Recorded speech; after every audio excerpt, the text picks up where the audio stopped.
everyone, and welcome to the Dill Pickle Movie Network. I am Dylan Randazzo, and welcome to week 4 of Big Brother recaps here on the channel. As you saw by the thumbnail, we are talking about Showmances today. I will get to a week 4 recap in just a sec, because I think it's important to still recap the events of this week. But seeing as how we had our first Showmance HOH this season, with Christian winning HOH and Alyssa being sort of a co-HOH, if you will, because Christian was also HOH. I think it's going to be important to talk about their gameplay, their strategy, and I figured we go back and look at the history of Showmances and whether or not being in a Showmance is a good strategy or not. Like I said, Christian and Alyssa are in a Showmance, that's important, but also Derek X and Hannah have a little bit of a fling going on, and that played a big part in this week's strategy. And then Azah and Xavier had some fun moments, which also played into some of Azah's strategy this week. So there's a lot to talk about in terms of love blossoming in the Big Brother house. But first, let's get to the week 4 recap. We start the week, of course, with Christian winning the second time for the Kings in a row. The Kings are the only team to go 4 strong the entire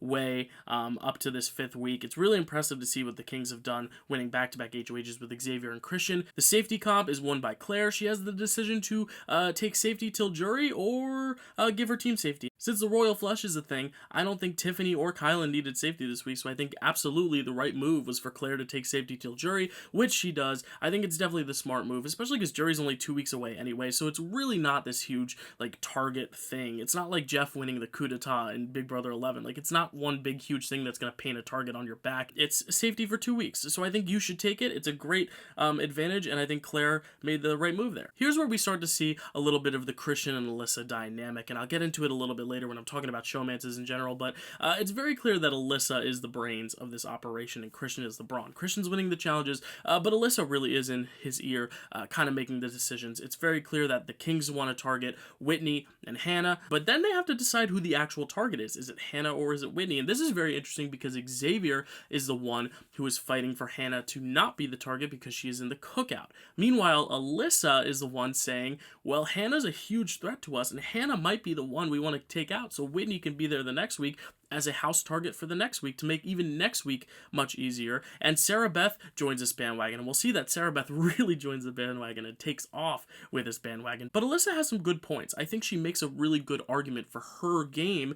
Keeping Whitney is probably the better move, but of course Xavier's the one who gets in Christian's ear the most, and they settle on Whitney as the target, and then the week is pretty much straightforward from there. Christian wins a veto, and he decides to keep the nominations the same because he doesn't want to get all the blood on his hands. He's already decided Whitney's the target, and that's going to be that. Whitney tries to sway the vote because Derek X slips and pretty much tells her she's going home, which a lot of people have been giving Derek X some shit on this. I really don't think it's a bad move. Everyone knows Whitney's going home anyway, so it's really not that big a deal that he said it out loud. It does suck if you're Whitney hearing that, but I think Whitney's days were numbered long before this happened, and I think any last-ditch effort Whitney made to sway Christian's mind was not going to change a thing. Everyone pretty much settles on Whitney as the target except for Sarah Beth, who was so gung-ho about getting Hannah out. It almost becomes a little bit annoying to the rest of her housemates because she is so gung-ho about getting Hannah out. And I think this is where we start to see some of these alliances start to rip apart, is when one person wants to go against the rest of the alliance. Sarah Beth wants to go against the royal flush, wants to try to keep Whitney in the game, and that ticks off Tiffany, who then brings it to the cookout, brings it to other people. Her and Kylan have a little bit of a head-to-head argument because of Sarah Beth. I think Sarah Beth is the center of a lot of drama, and I do think Sarah Beth is going to need someone like Kylan, someone like Xavier to have her back. Otherwise, I could see Tiffany coming for her very, very soon. Tiffany comes up with this really, really great strategy. It's almost like the Onion strategy, kind of like the Brigade in Big Brother 12, where you have this core alliance, which is the cookout in this sense, which was the Brigade in 12, and then you pair every member of the cookout with someone outside the cookout to make sure all your bases are covered in the house. So if someone needs to go on the block, you're always going to have a partner that the house can send out instead of you. It's very, very complicated and convoluted, but Tiffany makes it, flow off the tongue like it's Shakespeare. I mean, the way she talks the strategy, it's a very straightforward concept, but she makes it so eloquent and so lavish and so exciting because she pulls out this chessboard. She has the white pieces, the black pieces, the pawns, the rooks, the bishops. She's playing around with this chessboard. I love watching Tiffany's brain at work. I think she is definitely the most exciting contestant to watch at the moment, just because, she's having so much fun just putting all these pieces together when it's very, very logical strategy, but she just makes it seem like this is very, very high strategy. And I think that's going to really help her when we get to the end of the game. If she's sitting in those final two chairs, she can say, this idea was mine, and she can run away with it. So I think this is really good. She's planting the seeds early without overplaying very early, and I'm very excited to see where this goes. Of course, Whitney goes out unanimously. Sarah Beth couldn't get everyone on board. Sarah Beth ends up voting out Whitney, which is smart. She wouldn't want to be going against the house. Talking a little bit about Whitney's game, I think Whitney did fine. She didn't really play super hard in the strategy. She was very social. She wasn't good in comps, and I think going into the season I was saying, she might be the next Janelle. She very much wasn't. She won that first comp on day one where she became the team captain, and then she kind of, faded into the background a little. I think, like Brent, I think her connection to Frenchie is kind of what spelled her doom very early on. She was connected with Frenchie and Brent very close, and when Frenchie started betraying people and Brent went off the rails and then Whitney went off the rails, I think it was really like she was struggling to find a place to cling on to. And I think she just really didn't show all her potential, but I don't really know how much more she would have to give if she were to continue on or play in another season. I think the house is doing a good job just getting rid of people who are just kind of not connected, very easy boots. Here's where it gets interesting, because now people are going to start having to turn on each other because Julie announces that the teams are done. No more teams. So the aces, kings, jokers, and queens are no more. They are all one house, and we'll start to see whether the royal flush will be the alliance to really take control, or the cookout will really be the alliance to emerge victorious from these ashes, the phoenix rising out of the ashes. So we'll have to see. I think the cookout is going to be the dominant force for this next stretch of the game. But again, if there are tensions, if Tiffany and Kyland have some tension because of Sarah Beth, that could be bad. If Azah has some tension with people, if they nominate Brittany as a pawn again, that could come into effect. So I think the house has to be very careful and really make sure they play all their cards right, or it could blow up in Tiffany's face. We don't know. It's still a little early to tell, but I think they're definitely on the right track. We end with an HOH competition, and I will not spoil the HOH because it was not televised yet. I did watch it on the feeds. Am I happy about who won? Maybe. But you'll have to wait till Sunday's episode, tonight's episode, to see how that plays out. Now let's talk about Showmances, because Christian and Alyssa, like I said, Alyssa very much is the brains of the operation, Christian is the brawn. And this really begs the question of, does a showmance help your game or not? And we're here to answer that question, people. I have went back through every season. I've watched select episodes of every season to really pick out the core moments for different showmances and to see the history of showmances and whether or not showmances really do help your game. Before we get into it, here are some fun showmance statistics. Big Brother 15 and Big Brother 21 had as much as 6 showmances in a single season. Big Brother 22 has the least amount of showmances with a 0, a goose egg, along with Big Brother 1. Most of the cast members were married or already in relationships, but we did see Memphis and Christmas did get engaged after the show wrapped. Only 2 showmances have ever returned as a showmance together, Jeff and Jordan and Brendan and Rachel in season 13. 6 showmances have gotten married after leaving the Big Brother house. All of them got together in the Big Brother house except for Nicole and Victor, who got together after the Big Brother house but still competed on the same season. And right now 2 showmances are currently engaged, Memphis and Christmas, like I said, and then Tyler and Angela. So the first question, are these showmances legit? It's very clear from the evidence that some showmances have continued on and have went on to create marriages, create families. Jeff and Jordan have kids. Brendan and Rachel have kids. Danny and Dominic have kids. Showmances do work if you meet the right one. So for all you people, all you naysayers who say, you can't find love on reality television, 6 couples got married and 2 are on the way to get married. So 8 showmances have proven they have succeeded outside the Big Brother house. Now for the strategy element, and I wanted to go season by season, kind of go through the timeline of showmances and see exactly how the showmance strategy has evolved. We see the first showmances in Big Brother 2 with Dr. Will and Mike Boogie each having a showmance with Will with Shannon and Mike with Krista. This is very interesting because Will and Mike were their own duo, and then they had their own separate duos, but because Boogie goes out so early and Shannon goes out so early, we really don't see these showmances take full effect of the strategy of the game. It is funny that Mike does propose to Krista at the finale, but obviously that didn't really go so well. Take us to Big Brother 5, where we really have the first real main showmance to take shape with Drew and Diane. And Drew and Diane are a very, very interesting showmance. They are a very dominant showmance. Their placements are first and third. I mean, they average a place of second place together between the two of them. I mean, this is a dominant showmance if I've ever seen one. Neither one was on the block on eviction night until week 10 when it was the final four. It was Diane and Nokomis went home. Every other time they were on the block, one of them saved the other with the veto. In week 5, Drew saved Diane off the block. In week 9, Diane saved herself off the block, and then later saved Drew off the block. So it was really, really interesting seeing them maneuver this game. They really had each other's backs to the end. What's so good about Drew and Diane, particularly Drew, is that they are such good gamers that Drew knew that he wasn't going to beat Diane. And in the final 3, he cuts Diane, takes Cowboy in the final 2, and wins Big Brother 5. I got to choose between a girlfriend and a best friend, and this is definitely the hardest decision I have to make in this house right now in terms of numbers with people on your side in the jury. So at this time, I choose to evict you, Diane. Honestly, Drew lied to me, I guess, at the end of the show, so that might hurt his vote. And I think that is a really good example of being able to separate personal and strategy. And most showmances, as we'll get to, really, they don't separate the personal from the strategy. They are going 100% in on one another. But this was a really good move for Drew because he knew he couldn't beat Diane. And while it was a very big betrayal, we do see that it ends up giving Drew the prize of Big Brother. And I think that's a very, very powerful move. So I think Drew and Diane are really the anchoring showmance of this first phase of the game. Of course, Will and Boogie return again for All-Stars and have the similar strategy.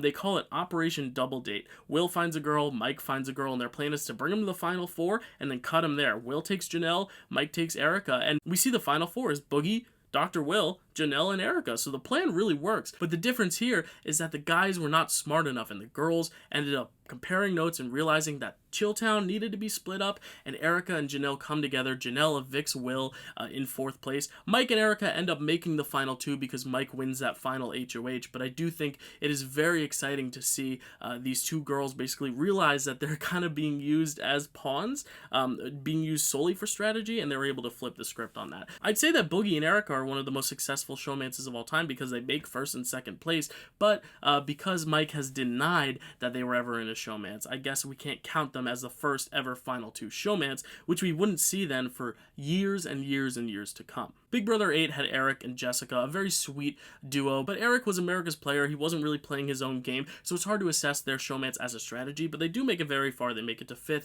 and 6th place. Then we come to season 11, which gives us Jeff and Jordan, who were the showmance of Big Brother for a very long time. If you ask some people, I think they still very much are the showmance of Big Brother. I mean, they were immediately capturing America's hearts, and I think their placement shows that their showmance really worked as well. They got 1st and 5th place. I think they have a unique situation because Jesse was the only returning player that season, so there was always going to be a huge target before there was Jeff and Jordan, and I think that was really nice for them. They were able to be in a showmance but never be the number 1 target because Jesse was such a bigger target than him, and then when Jesse goes, you have the fallout of Shima going home and Lydia going home right after that, so they really are able to control the numbers and make it far in the game. Of course, Kevin, seeing that they are a showmance and seeing that they are smart, Kevin Campbell decides to cut Jeff at the final 5, which is very smart, but Jordan goes on to win. And I think having Jeff in the jury, I mean, that's a very good thing for Jordan's game, and I think Jordan was able to win because she was sitting next to someone that she could beat, and she had someone to vouch for her in the jury,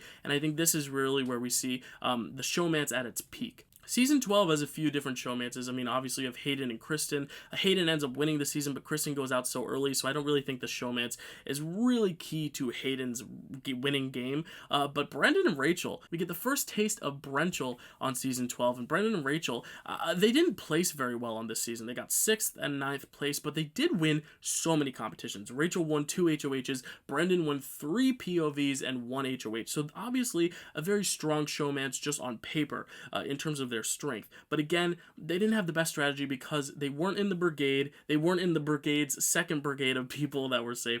So Brendan and Rachel didn't really do a great job fitting in with the rest of the house. But then we go to Big Brother 13, where, as I said, they bring Jeff and Jordan and Brendan and Rachel back. And obviously the move is to align with one another. And we see that happen, and that they become a big force. Brendan, Rachel, Jeff, and Jordan all on their own. Because Danny decides to betray the vets, we do see Brendan go out very early, but then Brendan's able to battle his way back. And Brendan battling his way back kind of begins the narrative of Danny's downfall, and because of Danny's downfall, then we see Jeff's downfall. It's really a domino effect of threat levels going out. Brendan goes out, and then the biggest threat is Danny. Danny goes out, the biggest threat is now Jeff. Jeff goes out, now the biggest threat is Rachel, but Rachel was on such a tear, winning so many competitions. I mean, she won 4 HOHs and 2 POVs. Meanwhile, Brendan's winning 3 POVs and a battle back. I mean, like I said, Rachel was just such a good competitor that even though she was such a big target, she was surrounded by so many other targets with Jeff, Jordan, Brendan, and Danny in the house with her, that she was able to create a brigade that could help her out in this season, and then she could win the rest of the challenges that she needed to keep herself safe otherwise. We see Jeff and Jordan go on to get 4th and 7th place. We see Brendan and Rachel get 1st and 9th place. We also see Danny get a showmance with Dominic, but of course Danny turns on the vets too early for that showmance to really blossom, but they did get married after the house. I do think this is a great example though of a season where 2 really, really strong people, Rachel and Brendan, are in a showmance, and sometimes all it takes is just having 2 really good comp beasts together, and you could basically win your way to the end of the game. In season 14, we have Shane and Danielle, who at the time were a much beloved showmance. I think they've been a little bit more forgotten as the years have gone on, because bigger people have come out of that season, like Ian Terry, like Frank, like Dan after his 2nd time playing. But I really think this is a very interesting showmance because they really had all the recipes to make the final 2. When Danielle was HOH, Dan and Ian were on the block. Dan created this master plan to get Shane put up on the block to split up Shane and Danielle. Right now I have a final 2 deal with Danielle and a final 2 deal with Ian. The only person standing in my way of the finals is Shane. If I pull you down, are you saving Shane? Yeah. You swear? Yeah, I'll do whatever you want. I took Dan off Dan off what? the block. Yep. Then he would trust me that me and you aren't that close. I would never, ever, ever, ever, I swear on my life, put you up if I thought I was losing you. But I've decided to use the power of veto to save you, Dan. Shane, you are the only possible replacement nominee. So go ahead and cast the sole vote to evict. And they told me there's something big in this house. You're going to have 1 shot to break up. And this is that shot. So, Shane, I'm sorry I have to evict you.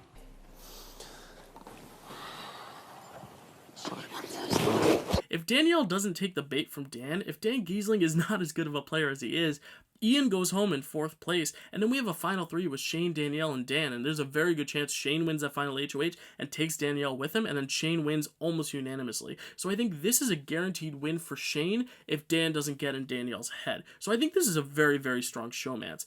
It's just the fact that they were with one of the best players of all time. They weren't able to get their showmance to flourish, but they could have been the very first showmance since Boogie and Erica to sit in the final 2, and I think they would be known today if they had done that as one of the greatest duos of all time. In season 15, we have a band of misfits when it comes to showmances. Of course, you have all the really problematic and racist people in showmances, but I like how all their showmances get split up very early on. Aaron and David get split up in week 1, Gina Marie and Nick get split up in week 2, Jeremy and Caitlin get split up in week 3, so it's very clear that the house wants to go after the showmances very early on. The showmances don't hide the fact that they're the popular kids and they're so cool, and that becomes a threat.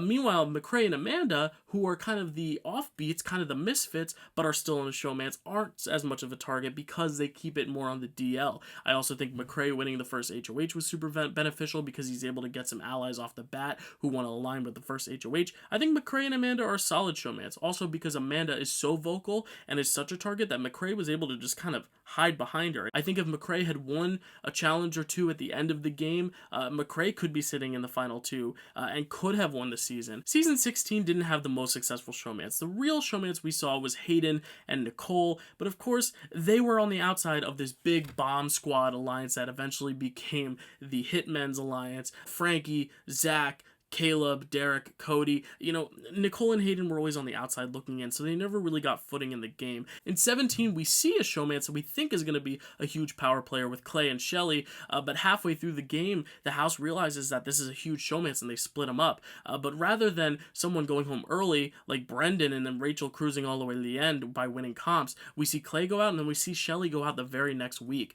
Their showmance had a lot of promise, but fizzled out pretty early. And then we have Austin and Liz, and what's so interesting about this showmance is that Austin basically gets a 2-for-1 here because Liz has her twin sister in the house. So by having a showmance with one person who has a sister in the house, you're basically guaranteed 2 ride or die allies. And I think this is great for Austin's game. He also had Vanessa in his back pocket. He had Steve and Johnny Mac kind of on the outskirts that he was working with. I think Austin's biggest detriment is that, again, I think like Shane and Danielle trusted Dan too much, I think Austin trusted Vanessa too much. I'm really sorry, but I came here to play a game and it's a game decision. I'm sorry. Austin, I vote to evict you. It's official. Austin, I'm sorry, Ben. you are evicted. I'm sorry, I gotta do from the what's best Big for my Brother game. house. And I think if Vanessa doesn't turn on Austin and Vanessa goes with the plan, Johnny Mac and Steve are out, I think there's a good chance Austin and Liz could be sitting in the final 2, or Austin and Vanessa could be sitting in the final 2. Either way, I think Austin has a much better shot at winning. Vanessa was just a better player, and Vanessa had to split it up. But I think Austin and Liz are an underrated showmance because they did make it very, very far. In season 18, we have Nicole basically replicating her strategy from before, except now she's with Corey. And the difference is that Nicole and Corey actually have power. Nicole has the first HOH, Corey wins comps, Nicole's pretty good in comps this season. I think the difference between this and season 16 Nicole is that Nicole actually has allies, has power from the get-go, and has a majority of power, so she's able to get pretty far to the end. Corey is taken out in 4th only because he is the biggest threat, but I really do think this is a solid showmance that pretty much ran the house for a majority of the season. I think Nicole knew that that was her strategy, to team up with the big hunky guy, and it works. It almost works for her again in All-Stars. The only difference is that Cody and Nicole were not romantic like Nicole and Corey were, so she wasn't guaranteed that final 2 from Cody, and that ends up being her demise in one of the most emotional Big Brother All-Stars boots ever. In season 19, we have a very, very interesting showmance with Cody and Jessica. Now, Cody and Jessica, they had a bit of a disadvantage because Paul was sent into the house, but not only had all these friendship bracelets to give out, he also got protection for the first 3 weeks that he could use to prevent himself from being nominated, and Megan ended up walking and quitting in the very first week. I think if Cody had just been able to get out Megan in week 1 and not have to put Paul on the block at all and betray that trust, I think Cody and Jessica could end up going far, because as we saw, Matt and Raven were also a showmance, Mark and Elena were also a showmance, and if the 6 of them had stayed together, that could be a very, very dominant force. But because everything goes so wrong for Cody in week 1, Cody can just never get his footing. Then Paul becomes HOH, sends Cody out, and then Cody comes back into the house, and they're immediately the biggest targets again. So I think Cody and Jessica were just unfortunate in the fact that they were just always going to be the biggest threats because production interfered, got Paul safety, and if Paul was able to go on the block, I think things would be a lot different and Cody and Jessica could make it a lot further. Of course, America realized that Cody and Jessica were kind of robbed, their game essentially because of this twist of having Paul come back, and they gave Cody America's favorite, and this is the first time we see someone go home in 11th place and still get America's favorite. I think the last person to go home that early and get America's favorite was Kaser all the way back in like All-Stars. So I think, Cody and Jessica, as much as they didn't make it far in the game, I think they did have the right makings for a good strategic showmance. It's just no one really trusted them and no one wanted to work with them. In season 20, we have 3 showmances: Swaggy and Bailey, Haley and Fessy, and Tyler and Angela. Obviously, Tyler and Angela go the furthest of these 3, and I think it's just because, like I said, with Hayden and Nicole in Big Brother 16, I just think when you're not in the majority alliance, it's hard to really get too far in the game, which is why Swaggy C goes out so early, because the other side of the house has power, splitting up that duo early. Fessy and Haley make it to the jury phase of the game, but again, by the time they're at the jury phase, the other side of the house is just so big that Haley and Fessy just can't find their way in, and they go home in 9th place and 7th place respectively. The real showmance here is Tyler and Angela, and Tyler and Angela have a great strategy. They basically run the house. They have a lot of trust from other people, but I think Tyler specifically, every single person in the final 6 wanted to work with Tyler. As soon as Haley went, everyone left had a final 2 with Tyler. Sam, Brett, JC, Angela, Casey. That is 5 people who want to take you, the 6th, to the final 2. So Tyler, all he had to do was lay back. Tyler wanted to first get to this stage, and now that he's at this stage and he's pretty much guaranteed final 2, he can then really prioritize his feelings and his attachment to Angela, and that's why they are such a strong showmance. It's because they had that late game connection that really allowed them to further their relationship. Of course, Casey's the one who ends up having to take Angela out, but that's honestly good news for Tyler, because then Tyler doesn't have to break any of his final 2 deals, and he still gets the girl at the end of the day. I think Tyler's game is just so great, but Angela's game is also great. She wins a lot of comps. They really worked well together, and I'd like to see them play together in a future season. I don't think it'll happen because I don't think Tyler wants to come back again, but it was a really successful showmance. In season 21, we have so many different showmances like Jack and Annalise and Nick and Bella, and then Kat and David, I guess, a little bit, and then Kat and Nick in the jury house. I mean, there are a lot of little showmances here and there, and they don't really do that well. I mean, they're really there just to kind of kiss each other. You know, they're really not there to work with one another and figure out the strategy together, except for one couple, and that is Mickey and Holly. As much as Mickey might not be the most likable winner of all time, he's probably one of the least likable winners, but you have to give him credit because him and Holly were the only ones who were romantically involved, but also prioritizing the game. And I think that's one of the things about a showmance. You have to be able to also keep the game in mind. It's why Drew and Diane are such a great showmance, because Drew was able to have that romance, but know when to cut Diane. Luckily for Mickey and Holly, they were able to get all the way to the final two together, because Mickey knew he could beat Holly in the end. And that's the difference between Drew and Diane and Mickey and Holly, is that Mickey knows he can beat Holly, whereas Drew knew he could not beat Diane. We basically see the same thing happen. They get to the final two, they end up going together. Mickey takes Holly, and he ends up winning by a lot of votes. I think this is probably the most dominant showmance of all time, because Mickey and Holly really cruised through that game. I mean, they had Cliff and Nicole wrapped around their fingers too. They had Tommy and Christy wrapped around their fingers for a certain point. They had the other showmances like Jack and Annalise and Nick and Bella at one point in their clutches. I mean, I really think Mickey and Holly had complete control of that house the whole way through. And while Holly would never beat Mickey just because she didn't play as flashy of a game as him, I think both of them did do a good job strategizing with one another. I mean, again, like I said, they're not the most likable, but they did have a good game plan. They did do a good job. So I think you have to give them credit. They're the only showmance since Boogie and Erica, who Boogie claims they're not a real showmance, then they are the only showmance to be in the final two together, and that is a big testament to their relationship and being able to balance relationship and game so well. So the question at the end of the day is a showmance beneficial for your game? We see this week Azza and Xavier have this cute little moment where Xavier's like, I can't get into showmance, and she's like, but I have a crush on you, And then we also see Derek X and Hannah not really being quick to commit to a real romance. You know, they are very friendly. He sticks out for her in this game, especially this week. You know, he wanted to try to win the veto for her. They're playing much more on the DL, but then you see Christian and Alyssa, who are going full-fledged showmance. They're kissing in the HOH room, they're cuddling. You know, they make it very known, as much as they try to hide it, that they are in a showmance. You have to ask the question, you know, is a showmance beneficial? And I think it really just depends on the season. On the seasons where there are a lot of showmances, like in Big Brother 21, in Big Brother 15, in Big Brother 13, you know, the showmances that can lie more under the radar are the ones that pretty much do more successful in the game. But then there are some seasons where there's only one showmance and it's hard because you stick out like a sore thumb. So I think as long as you can get a bigger threat in front of you, like in season 11, how Jeff and Jordan used Jesse as the shield in front of them, if you can find a shield to put in front of your showmance, you can go pretty far. How I see Christian and Alyssa's showmance going, I see them more as the Rachel and Brendan. I think one of them is gonna have to go very soon, either this week, the next week, the week after that, because having two people there for so long, I think so many other showmances have happened that you have to learn by now that a showmance at the end is hard to beat. We've seen with Mickey and Holly, you know, Shane and Danielle, Austin and Liz, Jeff and Jordan, you know, these are people who get first, second, third, fourth, fifth place. I mean, this is real endgame Big Brother. I think the house is smart enough to know that. I think Christian going home soon would really help Alyssa's game, because Christian's a comp beast. So if Alyssa goes home and Christian's still around, Christian's still very good at competitions. If Christian goes home and Alyssa stays around, Alyssa can be a pretty good under the radar player, because she's not going to play the flirt game, because she's not going to want to get in another showmance, but she's also not going to win a ton of comps, so she's not going to be a huge threat. I think she could very much be able to ride the middle. But right now, of course, because Christian's winning so many comps and because they are a duo, I think they are more of a threat. So right now, I don't really know what to assess of their showmance, but I do think, as we've seen with the history of showmances in Big Brother, that showmances can be a good thing for your game. I think it's very rare that we see showmances go out super early, except for like Big Brother 15, when like Jeremy and Caitlyn go home in 14th and 13th place. I think it's just very rare that we see showmances go home that early in the game. So in the end, is a showmance good for your game? Depends on the season, but based on statistics, yeah, if you can find that one loyal person,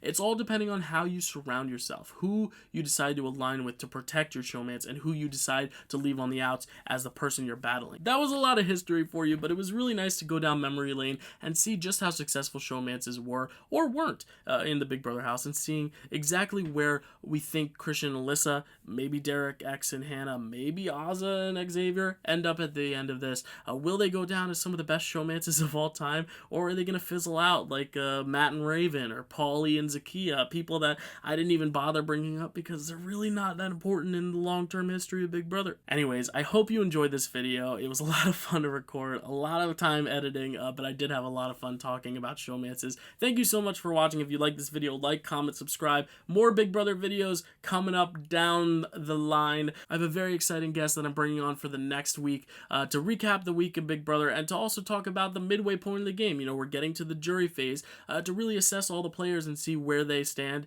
headed into this next phase of the game. Thank you so much for watching. See you next time.